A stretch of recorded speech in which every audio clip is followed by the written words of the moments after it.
일반 국민들 입장에서는 과도한 불안감이 이제 생길 것 같아요. 뭐 얀센 백신도 또 뭐 혈전 관련성이 있다고 맞습니다. 하고 아스트라제네카도 있다고 하고 그러면 자연스럽게 맞는 분들의 백신 수용성이 떨어질 수밖에 없을 것 같거든요. 네, 이미 떨어지고 있습니다. 이게 굉장히 걱정스러운 상황인데요. 지금 요양병원이나 요양원 같은 노인 요양 보호시설 같은 경우에도 보호자들이 자꾸 어르신들은 맞고 싶다고 하는데 보호자들이 못 맞게 한대요. 아스트라제네카 백신에 부작용이 있을 수 있으니까 실제로 어르신들 같은 경우는 젊은 사람들에 비해서 그 부작용의 빈도가 훨씬 더 작음에도 불구하고 못 맞게 한다고 그럽니다. 그래서 지금 애초 접종 대상이 한 50% 정도가 여전히 접종이 마무리가 못 된 상태라는 이야기를 이제 들었고요. 그래서 굉장히 걱정이 되고요. 또 한 가지 이제 징표가 있는데 이제 특수보건교사들을 상대로 해가 65세 이하의 특수보건교사들을 상대로 해가지고 아스트라제네카 백신 접종이 본격적으로 시작될 예정인데 어제 이제 방역 당국이 그 신청자들의 현황을 살펴봤더니 68.3%로 나왔습니다. 예. 그러니까 저는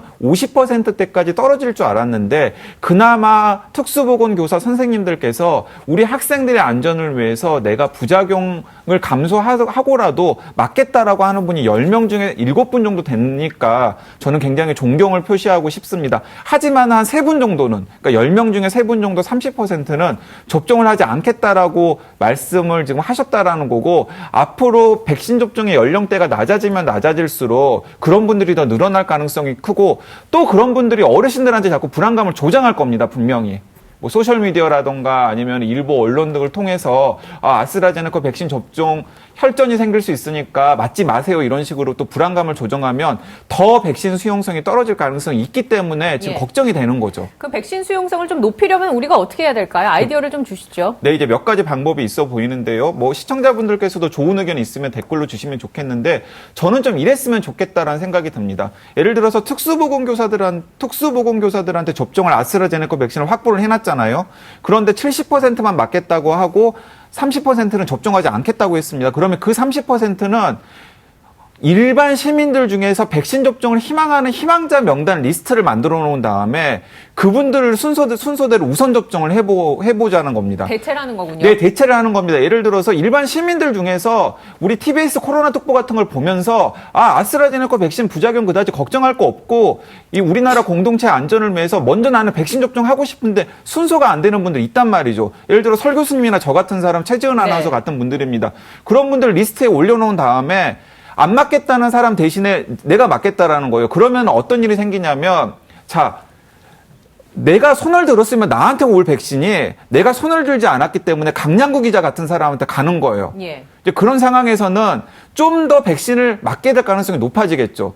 왜냐하면 자기 손에 쥔 걸 놓치지 않으려고 하는 사람들의 심리가 있을 있으니까. 테니까요. 그러니까 자연스럽게 백신의 수용성을 조금 높아지는 효과가 생길 테고 또 다른 하나는 그렇게 일반 시민들 중에서 백신을 접종을 자원하겠다는 사람이 늘어나면 일상 곳곳에서 나 백신 맞았는데 아무렇지도 않아 하는 반응들이 계속 나타날 수가 있고요. 또 그런 분들 중에서 방역당국이 노력을 하면 뭐 나훈아 씨라던가 남진 씨라던가 셀럽들이요. 뭐 송가인 씨라던가 예. 뭐 이런 분들 있지 않습니까? 그런 분들이 저는 충분히 방역 당국이 설득하면은 공동체 안전을 위해서 공개적으로 저 백신 접종 하겠습니다라고 나설 분들이 있다라고 생각합니다. 그런 분들이 많아지면 많아질수록 저 뭐 유럽이나 미국에서는 뭐 부작용이 있다 그랬는데 저분들 접종하고도 다 멀쩡하네. 예. 그리고 이제 세 번째로는 저는 이스라엘의 그린패스 같은 백신 접종하신 분들에 대한 인센티브 저는 필요하다라고 생각합니다. 왜냐하면 부작용 같은 위험이 있는데도 불구하고 먼저 접종을 하는 거잖아요. 공동체의 안전을 위해서. 예. 그런 분들에게 저는 뭔가 어너십 줘야 된다라고 생각합니다.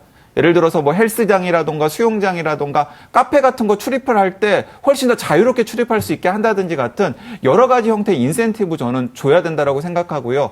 더 나아가서는 중앙정부나 지방자치단체가 기업과 연계를 해가지고 기업 입장에서도 자기 기업에 소속되어 있는 노동자들이 백신 접종자가 많을수록 그 작업장이 안전한 작업장이 되는 것이거든요. 그래서 저는 자기 소속된 노동자들 중에서 백신 접종하신 분들에게 기업 입장에서도 인센티브를 제공할 수 있는 이유가 충분히 있다라고 생각하고요. 예. 그걸 또 정부나 지방자치단체가 그 기업에 대한 인센티브로 연결을 시킨다면 이런 일들이 종합적으로 좀 속도감 있게 이루어져야 저는 백신에 대한 수용성을 높일 수 있으리라고 생각합니다. 행정력을 신속 진단 키트에 쓰지 말고 오히려 그런 쪽에 쓰는 게 네, 훨씬 더 맞습니다. 건강하겠군요. 저는 서울시 오세훈 시장이 이런 고민을 좀 해야 된다고 생각합니다. 예, 여기 나오는 출연진 모두는 마음의 준비가 돼 있습니다. 백신을 빨리 맞았으면 좋겠네요. 공개 접종할 의향도 있습니다. 예, 자, 지금까지 서울대 중앙대 약학대학 교수 강양구 TBS 과학전문기자였고요. 저도 여기서 인사 나누겠습니다. 고맙습니다.